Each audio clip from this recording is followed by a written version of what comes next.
I just finished painting the 20th movie for the Scene series. It wasn't always smooth sailing, but now I've created a pretty perfect system, and today I'm going to show you exactly how you can paint a movie scene from scratch.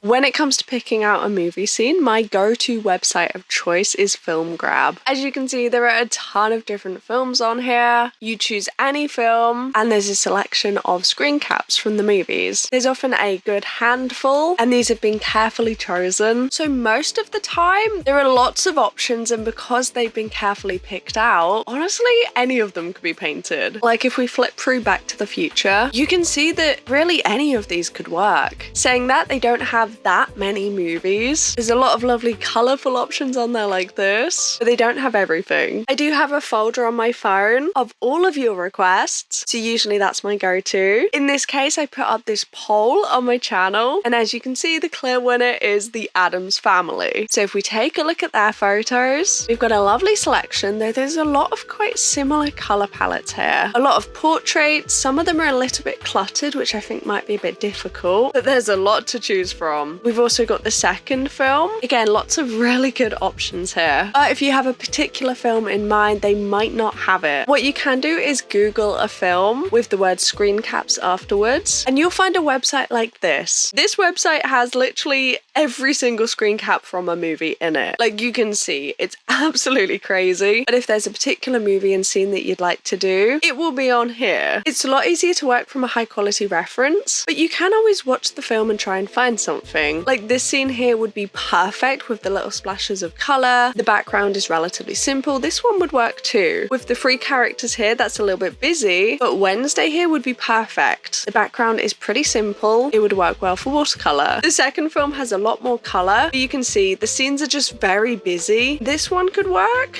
This one's a little bit far away, and there's lots going on in this clip, but let's be real, we don't care about him. So Wednesday here would work. The scene that we will be going for is from the first movie, and the one that I'm feeling is this one here. We have three of the main characters, a relatively simple background, and it's framed well.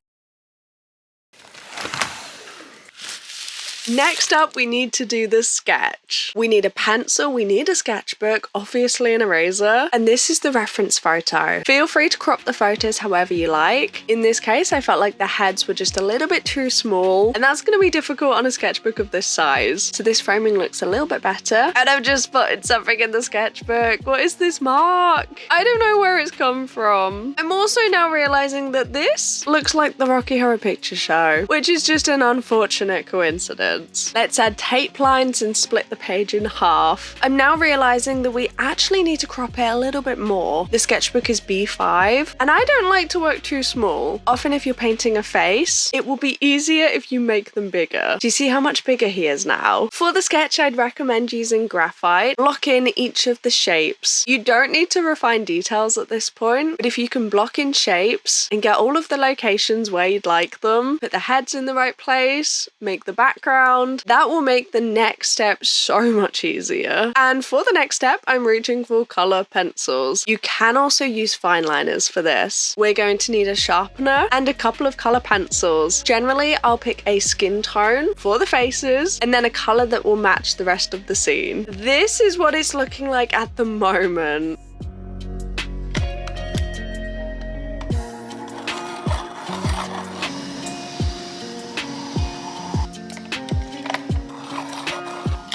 Yes, I cannot stress the importance of getting a good sharpener. This is the Derwent Super Point sharpener that I mentioned in the Ultimate Art Supplies comparison video, and it is so good. We're using color pencils to create the line work. This is a fantastic technique because all of the messy graphite that's underneath is going to be erased. Same with fine liner. You've got a good enough sketch underneath, and then you can add the relatively permanent medium on top. I say relatively because they're color pencils. Rub out all of the graphite, and before you know it, you've got a good sketch. 100% recommend this technique. I've been using it for years and I'm obsessed. To Today we are using watercolor, which means, no, I actually don't use the spray bottle anymore. It can make the paint crack faster, but we do need a big pot for the water and definitely a second pot. Make sure you have one. I'm using the same old fitted sheet that I've been using for years. I'd highly recommend this over kitchen roll. It's better for the environment. When it comes to paintbrushes, I would say 3 is a perfect number. A big, a medium, and a small. Really, you shouldn't need any more than that. And a lot of the time, I only use 1 or 2. The second pot is our clean pot of water. One is for cleaning off dirty brushes, and the other will just be for wetting the brush. But we need tape. Okay, this isn't essential, but if you're painting a movie scene, it really just gives it something. Although this doesn't look like very much tape, so we need to find a bigger one. Spooky themed, perfect for the Addams family. Again, not essential, but it looks cute, doesn't it? I love picking out theme tape like this for these videos. Favorite part of the zine series. Before sticking down the tape, make sure you've tested it in your sketchbook though, because it can rip, especially with handmade paper, but it's still not secure. We need to reach for a big clip to pop it down. Even with tape, there can be marks, so pop something underneath. Finally, we need to edit the photo. This isn't necessary, but it's looking a little bit too similar to the Rocky Horror, so I want to darken those shadows, get a bit more contrast, and make it a little bit more purple leaning. I always start my movie scenes with the exact same first step. Wet the paper, focus on the background. Obviously we are using watercolor and reaching for the purple to bring out the colors in this scene. Since the page is already wet, this background is going to look blurry. But even if you're using a different medium, I would recommend this be the first step because then you're not looking at a blank page. Dry that off and looking at the reference photo, the colors are very similar. I'm seeing a little bit of green, so we are going to lean into that. You've got to remember when you're painting a scene like this, it is your own interpretation. You can adapt it however you like. Something that looks good on video might not when it's turned into art. Like you saw in the reference photo, there were a lot of dark blue tones, not very much color, and both of their hair pretty much blended in with the background. That's not going to translate very well into art. So that tiny little bit of green we could see, we're going to lean into that and make that the background. Whether you start with the background or the foreground is completely up to you. I personally start with the background because it was like the one thing that I was taught in school when I was a kid, but I do think it is personal preference. I think it makes it easier when you come to the foreground, already having something down on the page. Also, it means you're less likely to disturb what's already down. Say you've already painted a portrait, you painted their face, you don't want to accidentally put that into the background. Remember when it comes to faces that the whites of the eyes are always darker than you think, but feel free to add a little bit of color and then just dab it away with a kitchen roll because some of the color will remain. It's a technique that I've been using a lot lately. I think I figured it out whilst I was doing the 12 characters inspired by star signs series, because when you're working this small, it's really difficult to add the whites of the eyes, to add a little bit of color in each corner. It can be a little bit overpowering, so feel free to just remove some of that. You don't want to make them look crazy. You don't want to go too dark. This scene has lots of different areas. This isn't the easiest scene. Generally, I'd go for something that doesn't have a cluttered background and usually only 1 or 2 characters in the foreground. Obviously, we have 3 and we need to move on to their faces using Google. This scene isn't super high quality and I can't figure out the color of their eyes. So often I will just Google to make sure rather than guessing, because honestly, looking at this reference photo, there is no way to figure it out. You literally can't see. And this is the higher quality version that was downloaded. But of course it's from a movie. And since we've got the darkest parts of the background all filled in,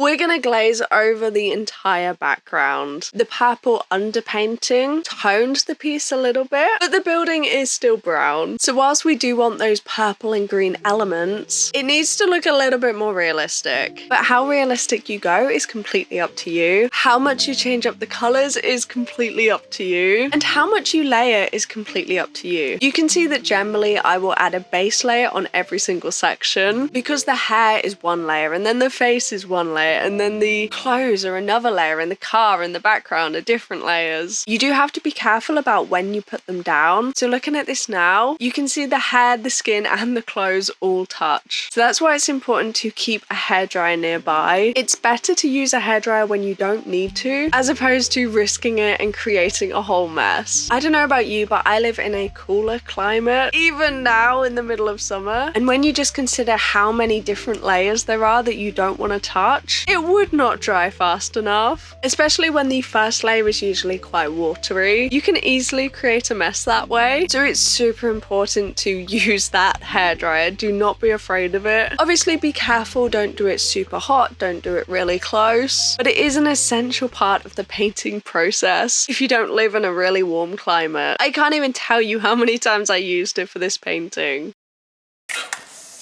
Reaching for those colour pencils again. Usually I'll only grab a few colours because I don't want to lose that watercolour texture. Don't want to go overboard, but we do need to sharpen them.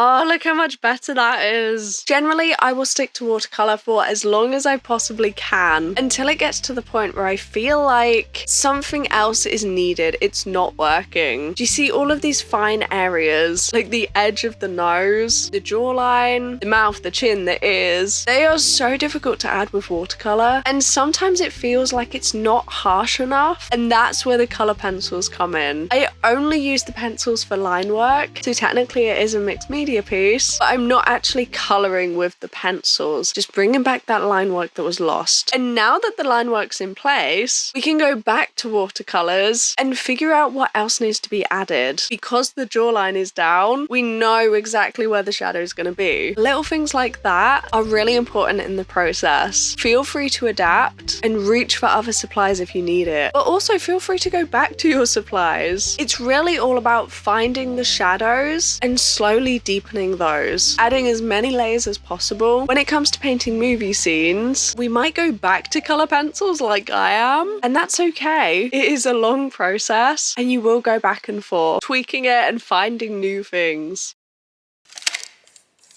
Another medium, white gel pens. Once the base layer is down, and then lots of other watercolor layers, the color pencils for definition and line work, I'll often reach for gel pens to add an additional highlight. And sometimes those highlights will be too bright, and I'll then paint over it again, and that's completely fine, because it's still a level lighter than it was. They're transparent over the gel pen. Completely forgot about the shadows here, but that's fine, it's not too late. All we need to do is heat up that tape. Another reason why it's so handy to have a hairdryer nearby. You don't want to be tempted to just pull it off and hope for the best. Use that hairdryer every single time because you never know. Although the tape is never ripped like this in the middle, still it's a lovely smooth edge and it's something I swear by every time. Sometimes there'll be pencil lines that go slightly over the border, but usually they rub out okay. And that's it. That's how you can paint a movie scene from scratch. There are so many different ways to do it, different movies, different art supplies, but I hope that these tips and tricks might help you and you might paint your own. Have a lovely rest of your day and I'll see you in a few days. Bye bye.